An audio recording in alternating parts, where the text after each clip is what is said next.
This podcast is brought to you by Most Valuable Podcasts, leading the league in podcasting entertainment. Welcome, ladies and gentlemen, boys and girls, children of all ages. This is the Fast Break Podcast. I'm your host, Sean Anderson. Alongside me, as always, is Ricky Widmer. What's up, guys? And Dave Oster. Hey, everybody. And here, all takes are welcome. Whether you're too sensitive, shout out to, I forget who called me sensitive, but he said Sean's always wrong because I'm too sensitive. Don't forget, you also have an ugly attitude. I do. Yeah. I do have an ugly attitude. And also, Hoodie Sean is apparently now a thing. Hoodie Sean, I like it. And a six man. Yep. He ranked 31st out of the starting six men. If you caught that error from Ricky. And also, Ricky, D Rose. Again, that hot I like take D Rose. At 5. Like People were D-Rose. upset at that. But again, all takes are welcome. That's the point. I like them. All takes are welcome. By the way, here the on the Fast Lou Break Will Podcast. not being on the six-man list, like, I just want to give a shout out to that commenter. Like, dude, There was a couple.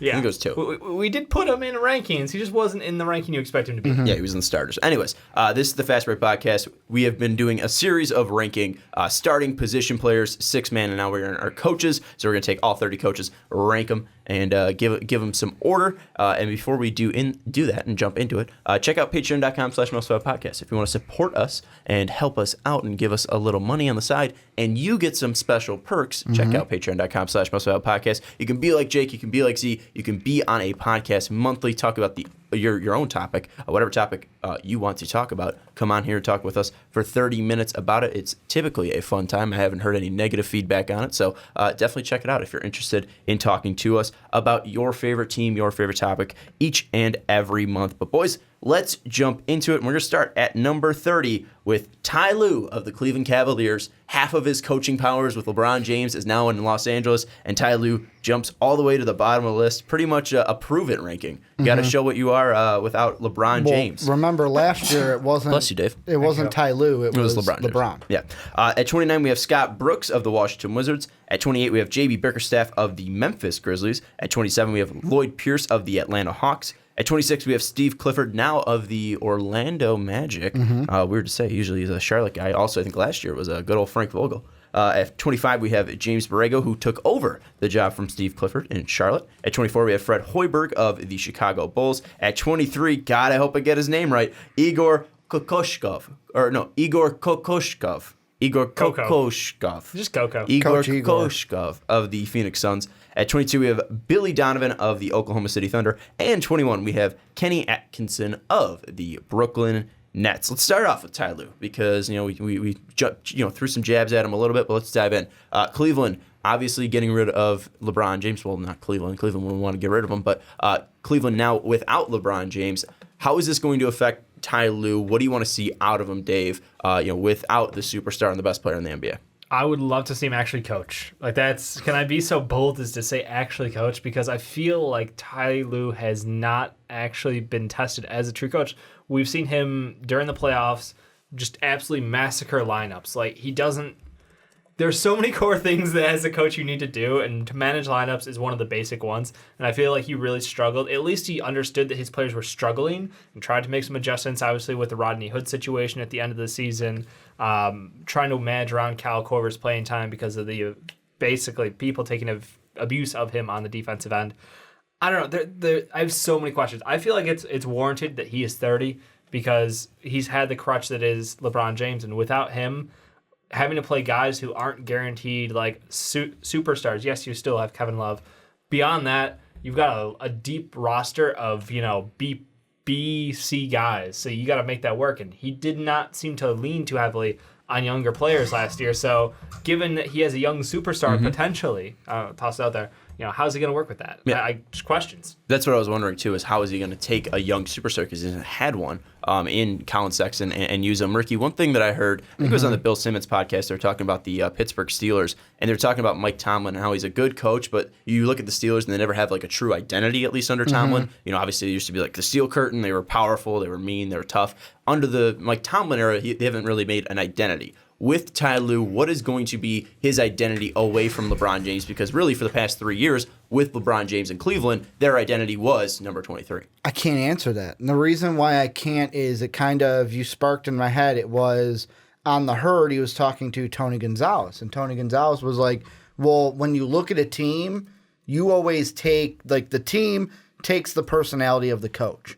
Like when he was, I think he was talking about when he was in KC, emotional coaches in Herm Edwards and Dick Vermeil, those teams were a little bit more emotional as well. Whereas you look at the Patriots, they're no emotion, like just come in, do your job because that's what Bill Belichick does. With Ty Lue, we haven't seen it because when LeBron's on your team, look at any team LeBron has been on, except for maybe the early days when he was still like the young gun coming up. Yeah, he was the king from coming in, but he wasn't the same presence he was after winning a title.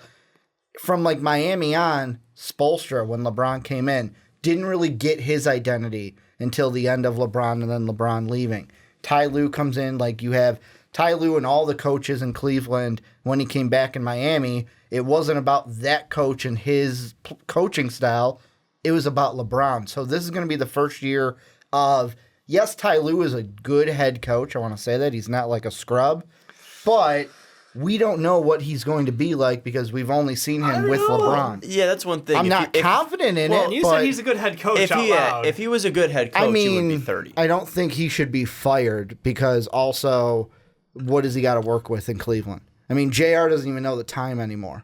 He doesn't even know what time it is in the game. But again, I think that's something to do with coaching. I know obviously you can't control the guys when they're out there, but also if you see someone panicking like that and you have a timeout, you got to call that timeout. You also have to remind your guys, especially in the finals of game one, you have to nail that into your head of what's going to be happening. Or and you what's gonna be going on forget on the that you floor. don't have any timeouts. You call a timeout and it doesn't get called, and you don't. But they had a timeout in that situation. No, That's I'm why I talking brought about. it I'm up. going back No, to I know the referencing the Cavs Bulls against the series. Bulls. Oh well, and Yeah. okay. Like, But I'm just before also the Tyler. fact that we should have. Also, Yeah. just saying, Playoffs. though, again, obviously, they did have a timeout in that situation. Do you have anything to add about the identity, though, Dave? Because, obviously, Ricky brought up the fact that Tony Gonzalez talked about, you take on the emotion of your coach, or at least what your coach brings out. Do you think that there's anything that you've seen in Ty Lue that they might adapt to and hook onto? I don't think so. He's been a player's coach, but he's also had some of the best vets in the league to help build that team around. Excellent locker room guys in there. And yes, they brought back Channing Frye to hopefully kind of bring back that locker room camaraderie that he and Richard Jefferson had built up around LeBron James. But I don't know if that's enough. I think that one piece there, yes, he's a good guy. Yes, everyone loves talking to him.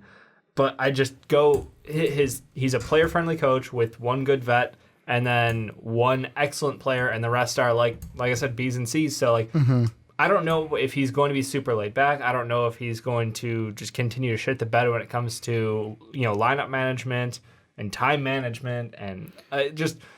I can't call him a good coach. I would honestly say going into this year, it's like this is your first year without LeBron. Training wheels are off. If you can't win 35 games in the East this year, I don't know if you should be a head coach. I mean, Do you think he's on the hot seat a little, any of you? no. I think he's got this year in the bank. I think next year, if it's a poor start or if should they pull the cord on this year too early and try to move pieces, next year or during the offseason, it's up for grabs. What if JR throws soup? Then does Then you the move seat JR. get hotter? You move JR, not does. Ty Lue. And for 'Cause me, then that's wet boy right there.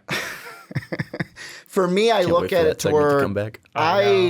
I wouldn't move him. Like I said, I don't think he's a coach where it's like, oh, this year if they don't do well, he should get fired. For me, it comes down to also when you've got LeBron on your team, you've got expectations that you have to hit. And for those expectations with him, because the first year he was technically the head coach was the year he took over and they won the title. All right, you beat the Warriors. Now we expect that again. Now I know the Warriors added Kevin Durant in the last two. The third best player in the didn't league. go No so big deal. well. But when you have LeBron, you're expected to win, for him, win the East, get to the NBA Finals. Right, so what's reasonable And- expectations? No, but what I was going to get to with that is he doesn't have that expectations. For him, it's, like you said, 35 wins at least. Some people might want the playoffs. I don't think they'll make the playoffs.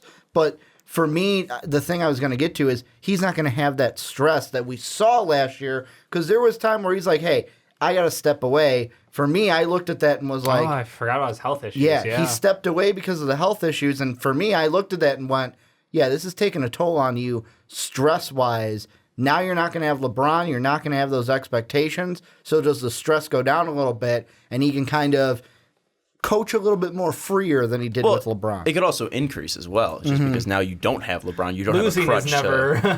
It all depends Obviously, on what kind it of could a be a freeing stress experience. is Dan Gilbert going to put on him. Yeah, and you look at what they did when LeBron left the first time, 2009, 2010, they went 61-21. The next year, they went 19-63. So if you win 30 games, it might be a success. They still have an all-star on the team. That's the problem. True. It's not as a depleted roster as Baron Davis, Alonzo Gee, Luke Herringody, J.J. Hicks, and Jamario Moon. Antoine Jameson was an all-star. So there you go. Herringody, Notre Dame. Varejao was on the team, and Mo Williams. Really the only guys of reference, and even Luke Herringody, I only reference him because I'm an ND fan. I don't know what the expectations for Ty Lue will be. But you look at that roster, and I don't see a way that they can win, really, or at least what identity he can build with those players. And the only way he can build an identity would be around Colin Sexton. Obviously, he has the fierceness, the tenacity. He already has NBA coaching underneath him with Avery Johnson from Alabama. He's a guy that can be a leader out there. He can be a guy that can draw people to your team.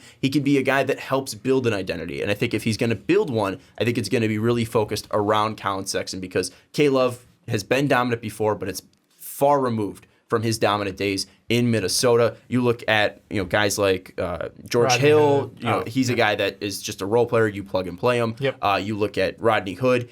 I don't think he's going to be a guy that you can build around. He's a decent scorer in the regular season. Look at his numbers in the second half. I think he was just shy 20 points a game. But So do you think you can really latch on to Rodney Hood? No, he shit them in the playoffs. You can't. I don't think you can really hitch your wagon to Rodney Hood and take him That's fair. Into the sunset. I don't know outside of Colin Sexton really who can they rely on because J.R. Smith again another veteran.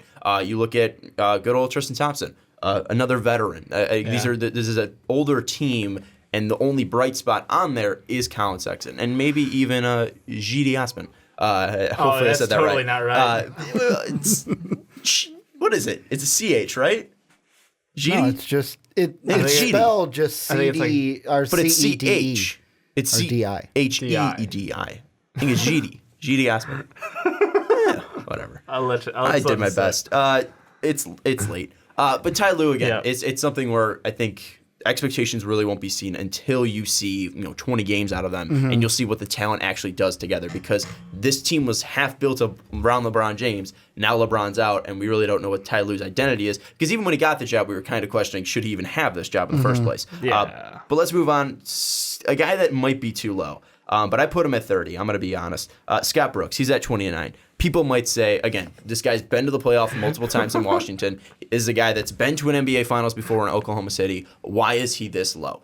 I will start off this time by saying he has never proven anything outside of his talent. I have never looked at a Scott Brooks run team and said, wow, they're winning because he's doing X, Y, and Z. I'm never looking at them and saying, oh, wow, he made great decisions in the third quarter that led to this win. I see his teams and say he has John Wall, former first number one overall pick. He has Bradley Beal, who's arguably a top 5 shooting guard in the league. Yeah. He had KD, who was a generational talent. He had Russell Westbrook, who's a top 10 player right now in the NBA. He had James Harden, who at the time was a number 4th pick in the NBA draft. And obviously we know He was one of the best 6 men in the league in his final year there. And we know what he's doing now. He had Ibaka on that OKC team. He's had talent around him, and he has not done anything with it. So I have never seen anything out of Scott Brooks' team that's saying they are winning because of Scott Brooks. Maybe he can manage talent a little bit because John Wall and Bradley Beal haven't really blown up 2 alphas before, and really the only bashing we see is between John Wall and Marcin Gortat. Yeah. But outside of that, I have never seen anything out of Scott Brooks that has wowed me or impressed me. Even though he's been to the playoffs, even though he's been to the finals once, he has never impressed me as an actual coach. Yeah, it's hard to do value added. I agree with you on that front. The problem for me with Scotty Brooks is that I see these teams, and yes, he makes the playoffs with all of them, but you expect that out of the talent. And I look,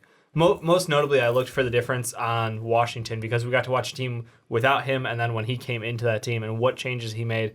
Yes, they've had some roster turnover. They had a bad luck with injuries last year with John Wall, but like the year before, it was John Wall going like all out, killing himself in the playoffs, and just having nothing left. And like, all right, let's go get some help for him. Let's make sure that we work around that.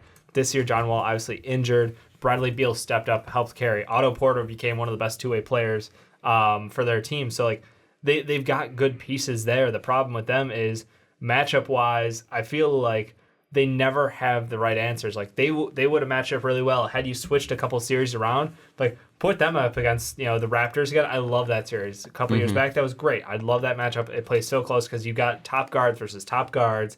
You've got depth at the wing versus depth at the wing. Like it just worked out. But when they go into like the buzzsaw that is some of these teams in the East, I feel a little bad because I'm like, you should beat them. On paper, you're more talented, but you're just being out coached. And notably, like the East, I just look and go, well, the Celtics got that one coach who does all that stuff for his team. What are you doing lately, Scotty Brooks? What are you doing? Horrible job coaching. And I think the one thing that like I don't want to toss on Scotty Brooks because like Kelly Oubre, like he's still a bit of a wild child. I think had some bursts of immaturity out there. Clearly emotionally invested in the game, but like that's stuff that you can't let come out during the playoffs. And I think as a coach, like that's on you to rein in before it becomes a problem. And it happened, and it's happened multiple times. So for me, that's one of the times where it's like, you don't have full control of that locker room. And if you don't have that, you might not have the respect of all your players. Now you're bringing in someone like Dwight Howard, who can honestly make or break his time there because of how much of a polarizing, outspoken person he can be. And, gets the locker room a little, potentially bad locker room presence. I'm not going to go too far into that detail, but like. But I mean, you could just leave it as 4 teams in 4 years. Yeah. I mean, Dwight Howard has been bouncing around for a reason. But he's a stat monster. It doesn't mean anything when you don't help your team. I'm just saying he's win. a stat monster. I know, and right now there's the whole debate going with Devin Booker, where I think SI put him at 50 as top 50, totally and people agree. were upset where we put him in our I think it was shooting guard rankings at 9. Yeah. Again, I think he was a stat patter. He was on a bad team where volume was needed for that team, and Right. even being a volume scorer like that, putting up 25 and 5, your team wasn't good at all, and I think that is a reflection onto the player a little bit. And with at least Dwight Howard, again, that team. What was the last team he was on that made it to the playoffs? Was it Houston? Houston. So I mean, it's been a while since Dwight Howard has had anything. You had Scotty Brooks the highest. Not anything too crazy. I had him at 30. Dave had him at 29. You had him at 26. I'll be honest. It's not like a huge like, oh, what the hell are you thinking? But I think that 30 is a little bit disrespect to Scotty Brooks. But there's a yin and a yang to it, where like in Washington, Dave hit the nail on the head. In the 2 seasons he's been there, injuries have been the tail of it. When Bradley Beal and John Wall are both healthy, play most of the year, they went to the conference semifinals and were like this close to the conference finals. The only reason why they didn't was John Wall went off in Game 6, hit a late 3, and then went 8 for 23 in Game 7 against the Celtics. Yeah, that was a struggle. 18 points on 8 made field goals in that game. And it's like, then the next year, John Wall's injured. Yeah, Bradley Beal, Kelly Oubre stepped up. They made the playoffs, but a first-round exit against a good Raptors team that can't beat LeBron and had the coach of the year. I'm putting air quotes because I would have voted for Brad Stevens. Sure. But the thing that I think knocks Scotty Brooks legacy-wise, and I'm talking like, when I say legacy, I mean his entire we resume. are talking about like a guy who's been to playoffs like every year for almost the last 7 years. Think about this though. Look at his time in Oklahoma City. Except for his first year with the team, he went to the playoffs every single year. The second he loses Kevin Durant, misses the playoffs, and then got fired, and then he went to Washington. I think that says something where it's like, okay, yeah, I know you lost Kevin Durant, who's the second best player in the league, but you couldn't even make the playoffs with Russell Westbrook.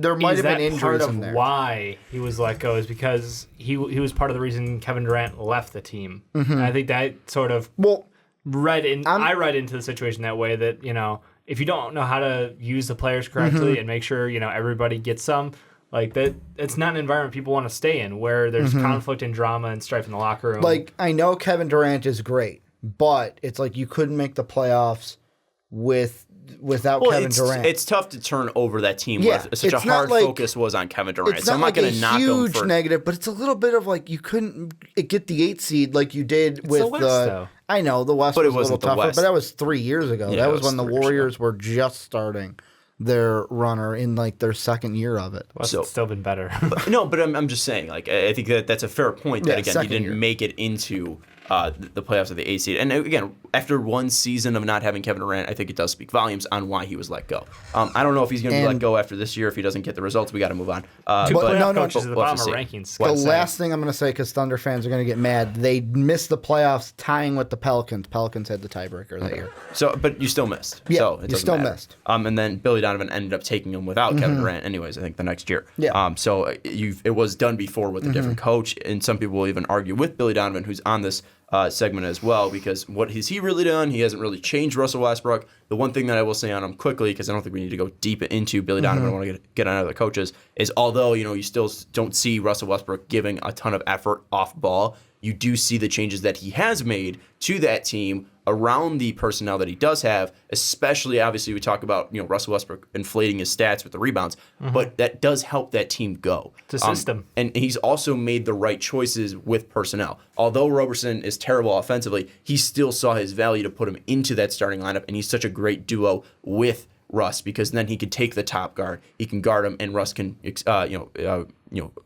build up his energy, and he doesn't have to expend all of that defensively. I think his moves have been smarter with Russell Westbrook and that team. Now, he hasn't been absolutely great and absolutely clean. That's why he's still in this at least range of coaches. But I think his time in OKC has been at least a little bit nicer, at least compared to Scotty Brooks 1 year without KD. But the guys I do want to talk about now are the guys that are kind of new to their position. Lloyd Pierce with Atlanta, JB Bickerstaff in Memphis, although he was the interim last year, James Borrego of Charlotte, and our good old buddy Igor. Which guy are you most excited about? Which guy do you have the highest hopes for? And which guy are you kind of iffy on? It's a lot of questions. I'll just start with, I'm most excited to see where Igor takes his team without a point guard. Well, real quick, I asked like 4 questions, and I think they all go down to who you're most excited for. So who are you most excited for, and who you think is going to probably flop? Most excited for Igor. Like I said, he's got a team with a ton of young talent. They could legit be in like the NCAA still. But for me, I want to know what he's going to bring to this team after having such success in his previous job, and wondering offensively what they're going to do without having a true point guard. And with Devin Booker having, I know it's a minor surgery. Surgery, but yeah, probably might miss a couple weeks. So that's the thing. It's like, you're really going to be under the microscope pretty quick. I mean, there's no reason for concern, but I've got a lot of questions on how this team's going to work on paper, because there's just missing spots. So that one for me is the most interesting one. The one I don't know where it's going to work out is, honestly, it's Memphis, because that's a team in transition. They're a team with 2 aging, veteran, former was Conley ever an All-Star? Or he was the almost All-Star? No, I think he was once. Okay. I'll double check. Two very good players in their positions at Conley and Gasol. And like, those are the linchpins of the old Memphis Grizzlies. And now you're adding in Slow-Mo, you're adding in Triple J. And, obviously you don't have Reek there this season to help lead up that unit. So I'm wondering how they're going to make the push back to the playoffs, if he can take them back to where they, probably should have been. He was not an All-Star. 2012, 2013 was all defensive. Yeah, he's almost good enough to be an All-Star. He's not quite All-Star worthy, though. And I think but he was the highest paid player. I think someone made that joke on our Hot Takes one, too. And also, another guy that I didn't mention that has a new job is Steve Clifford. Another guy that has a new job, but it doesn't feel like it. That's the guy that I'm not excited for at all. Because that Orlando team, outside of Mo Bamba and Jonathan Isaac, I don't know what I should be excited about. Especially Steve Clifford. I don't love his time in Charlotte. I wasn't thrilled about his time in Charlotte. I think it's going to be better than Frank Vogel. I don't think so. I think they're going to end up the same way, fired. They did replace like a fairly large chunk of their staff as far as the player development was concerned. Yeah, they brought a lot of guys from Milwaukee. Yeah, so I mean, there's some hope there, because that's notoriously where they've been bad. But I think that Magic team, they're interesting because they're not good. We all know they're not going to be good. But they came out last year and they were like the best 3-point shooting team in the league for like 2 weeks, which is just beyond confusing. So I'm like, what can you do for me this year, Magic? Like, can you use Jonathan Isaac and somehow show his like mid-range game and turn him into Kevin Durant? Because I'd really love to see that out of you, Magic. Or maybe Mo Bamba takes over the starter and we get the Vucevic trade. Like, I'm really there's a lot of pieces out there that I'm like, you got enough starters. Let's make something happen. Maybe Mo Bamba becomes Dirk 2.0, maybe. Yeah. We'll see. But I'm just not excited for Steve Clifford because I think we've seen everything out of Steve I Clifford. don't think he's been creative, in the NBA before. I don't think he's creative enough. Yeah, I mean, same with JB Bickerstaff. I mean, he's been in the league before. Right. He's had positions here before. I mean, I'm not super excited about him. Ricky, who are you excited for? I mean, I hate to be like, have nothing different than Dave, but it's the same exact ones. Igor's the one I'm most excited for because bringing what he did with Utah last year, mainly offensively, I can't wait to see that with Devin Booker when he's playing. Like, this whole team, I'm not expecting like, oh, great offensive playoff team, but I'm expecting, all right, he's going to tailor to the offensive strengths that he has on this team. And how do you win in the NBA now? You win by scoring more points now and not really playing much tough defense, although teams do play a little bit of defense now. It's not like they don't play anything. And the guy I'm not excited for is JB because it's like that Memphis team is, A, not sexy. Like, Dave's hot take last week could happen, but they're probably going to get injured. So it's like, what are you going to work with? Like, that's the guy who I'm not high on, but I kind of feel sorry for because he's in the worst city. I would rather be in Cleveland than Memphis. No. I'll say that. I disagree. Because at least my team won't get 100% with injured. Ricky on that one. At least Really? my team won't get injured, I mean, and I Kevin at Love least get will. to work with. Well, yeah, but we paid him already. How's that any better? It's not. He's It's- locked down for long term. It's sarcasm, Dave. It's me being an asshole. But you get to work with a young team and not have them be injured. I mean, Memphis, you have the expectations to make a playoff, and they'll get injured. I bet you if we average out the ages, I think Memphis is younger. You look at the stars, and yes, they have Conley, they have Who are both in Gasol, their they 30s. have Chandler, who's probably pushing towards the 30s. But I mean, you look at the depth on that team; it's a pretty young It's team. a bunch of kids, yeah, because they basically ran with a G League lineup, Yeah. for part of the year. So I think that again, JB Bickerstaff, he might not bring anything new to the table, but again, if he may make the playoffs, he's doing his job fine. I'm surprised nobody's mentioned the East Coast Warriors. I mean, Kenny Atkinson. What are you talking about? talking about Lloyd Pierce, the Hawks. Oh, well, The that's East what I Coast- was going to go to. Oh, you okay. you I steamroll. was like, Kenny Atkinson. I'm the I was damn like, host, I don't Dave. understand how the Nets. I don't know what you were I'll going be- off of. I know what you're the talking about now, Warriors yeah, is because they brought the guys in I'll be from the completely Warriors. honest. Kenny Atkinson's too high for me. He's Well, too high. hold on. We're talking about Lloyd Pierce right now. They brought obviously the guys from the front office from They're Golden State. modeling the brought them team over after them, and you even. look at their 3 picks. Amari Spellman is Draymond Green. Good old Kevin Huerter is Klay Thompson, and then Trae Young is Steph Curry. I'm excited for incarnate. Lloyd Pierce just because again that is a very young team. He's a guy that said he was defensive, minded, and then they bring in Trae Young as their first pick. So it's going to be interesting to say the least. And he does seem like a very knowledgeable guy. And being on that 76ers team, it does seem like something that, again, he's dealt with youth before in his prior job, and I think he might be able to at least fire some guys up because, again, it does seem smart, and he does seem like he has a lot of passion for the game, so he's a guy that I'm excited to see what he will do. But then again, I don't think there should be high expectations for him. And obviously, out of all the new coaches, I think the expectation should be the lowest for they're his cellar team. dwellers for sure. But I'm excited to see them.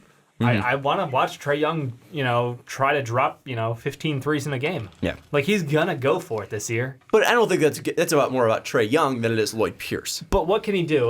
Are they really going to take as far as we're going to go with the extremely make the extra pass offense like the Warriors did, where it's always just look for the open man, keep the ball moving at all times, and see if they're going to try to play in the same or similar style too? No, Or do you think that they're going to do their own thing and people are just overreacting to the let's borrow from the Warriors too much? You look at the front office and the moves they've made because their guys did come from Golden State. There are some guys in that front office that did come from Golden State, and then obviously we see the draft, and all the player comps were Warriors players and part of the big three.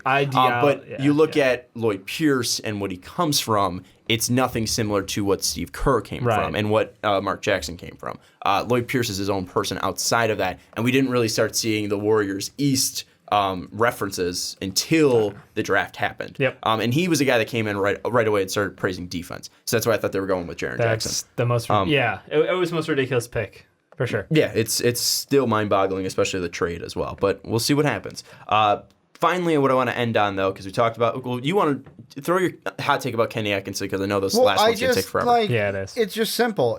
I think he's too high because, he's at 21 and where have the Nets gone? What talent do they have? They've gotten better. I get that, but it's we're putting him at 21 over Billy Donovan, who's done more than him. We have two playoff coaches in our bottom 2 spots. I just, like, for me, I feel like, and I only had Igor and Billy ahead of him because really, like, there's a ton of new coaches here. I just think that Billy and Igor should be ahead of Kenny Atkinson because there's so much potential for Igor in the Suns, and it's exciting. And Billy Donovan has done more with the Thunder than Atkinson has done with the Nets. I know that the Nets don't have the talent that the Thunder have, but it's like... Here's my thing, is with Kenny Atkinson, not only has he not had talent, they've also haven't had a pick. So they haven't been able to burn. I mean, they've obviously traded for picks, but they haven't had their own pick in forever. So he hasn't had the pleasure of bringing on fresh young kids right away. I mean, they could have had a Jason Tatum, but they didn't have that draft pick because of bad moves prior. Kenny Atkinson has not done anything wrong and hasn't been put in the spotlight to do anything wrong because his teams have been terrible, and that's no fault of his own. And he's still a guy that, again, you watch him, his rotations are smart. He gets everyone in, and obviously this is a team that is still tanking, although they're a terrible team. I mean, even though they don't have their draft picks. Yeah. So it's something where Kenny Atkinson hasn't been able to show what he has, and I still think that, again, we're not putting him in the top 10, but we're putting him at the top of 20 because there are still a lot of expectations for him because, again, he hasn't had that talent. And what you do see on the floor from the Nets is at least shocking for the Nets because they should be one of the worst. I mean, they should be like one of the worst teams in NBA history with how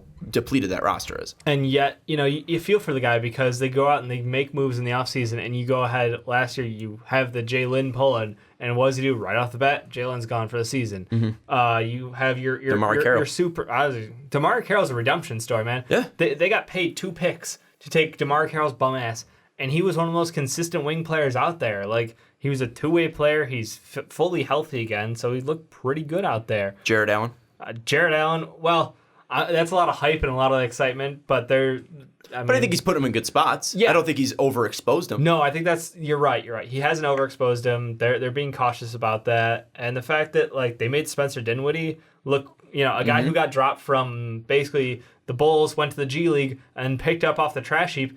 And then he was one of the best players for like 2 months of the season. And we're still overlooking Spencer Dinwiddie. So, I mean, that's the thing is we didn't even put him in our D'Angelo Russell got hurt for several months last year. Like, Karis LeVert's a guy who has potential, but doesn't seem like their backcourt's so loaded with players and all these injuries. It's just he's got a lot of moving pieces who are young and talented. And what he's done there has been impressive to me. That's why I put him that high. And with Billy Donovan, again, you look at Carmelo, Paul George, Russell Westbrook, and they get bounced, right? They get bounced in the first round. He got rooked. Yeah, so I mean, this is a guy that has made mistakes consistently in the playoffs, and you still look at his star player, and his star player isn't playing like a star player should. And I think that is a fault of Billy Donovan that's as well. Sean take. And he got rooked by who? Who, Dave? Who did he get rooked by? The real rookie of the year. But hold on, what do you mean? Throw him out. What do you mean? No, he didn't say the thing that pissed me off. Okay. Playing like a star should, and that's a you thing. But I'm saying I don't know what your requirements for a star are. But Russell Westbrook. No, he is a star. I'm not saying that. I'm saying as a star should play. Again, he is a star, but how he should play, he should be more. Again, this is just my own personal opinion. Man. Yeah, and Russell Westbrook can do more on the offensive end. I mean, he can chuck it more. No, he can actually help his team off ball more. I agree. Okay, I'll agree. If you can say off ball because when you say like a star should, I feel like I'm getting too much negative connotations. When James, it is a negative connotation because he should be doing more off ball. When you see James Harden isn't standing there off ball. He's playing just off taking ball himself. To Chris Paul though. No, but I'm saying there's a bit of a difference than Andre Roberson. I'm saying when he's not even in the play, when he's not in the play, when he's not involved in the play, Russell Westbrook takes it off. And it's 4-on-5 basketball. James Harden at least makes it 5-on-5. I agree. So that's my thing, is that like how a star should play, Billy Donovan could do more with his coaching around Russell Westbrook. Yeah. And finally, 24, Fred Hoiberg. This is a guy that was at 28 last year, and I think 26 he was the last one. No, he was not. Fred Hoiberg was 26. So no, he was. God damn it! Why did I do this? He was 23. So he went 23, 28, 24. Ricky, what are your thoughts on Fred Hoiberg? Well, I mean, it's an interesting one because the year he came in,